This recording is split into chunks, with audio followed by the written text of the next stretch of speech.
Brazil হারার পর Brazil সাপোর্টাররা আর্জেন্টিনাকে হারানোর জন্য এমনভাবে স্পেনকে সাপোর্ট করতে লাগলো আর এত স্পিডে সাপোর্ট করতে লাগলো, যেমন তৃণমূল হেরে যাওয়ার পর 12টার মধ্যে রাত সবাই রাতই বিজেপি হয়ে গেল, অমনি সেম ব্রাজিল হারার পর ব্রাজিল সাপোর্টাররা রাতই স্পেনের সাপোর্টার হয়ে গেল। সিচুয়েশনটা অনেকটা এরকম হয়ে গেল না?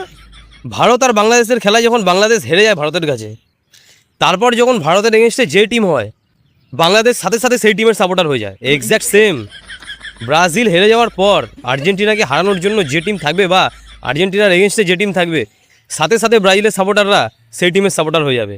ভাবা যায়? কিছু কিছু ব্রাজিল সাপোর্টাররা বলছে কি দিলাম তো, কেমনি দিলাম বল, একদম পুষিয়ে দিলাম। এবার তোরা মোড়ে কবে ভূত হয়ে গেছিস, আগে নিজের সাধ্যপিণ্ডির ব্যবস্থা কর, অন্য কারো চিন্তা করে তোদের কোনো লাভ আছে? এখানেই বোঝা যায় মানুষ কি তাড়াতাড়ি নিজের রং বদলে নেয়। ভালো করে শিখে নাও এটা। যখন আর্জেন্টিনা স্পেনের খেলা হচ্ছিল আমাদের পাড়ার নরেশ দা ভগবানকে ডাকছিল, হে ভগবান যেন স্পেন জিতে যায়, আর্জেন্টিনাকে যেভাবে হোক হারাতে হবে। কিন্তু পাক্কা ব্রাজিল সাপোর্টার। মাঝে মাঝে তোমার গিরগিটিকে দেখে ঘৃণা লাগে, আবে তোর থেকে বেশি স্পিডে রং পাল্টায় কিছু কিছু মানুষ আছে। এরকম কি তোমাদেরও আশেপাশে কেউ আছে? ঝপ করে তার নামটা মেনশন করো তো দেখি।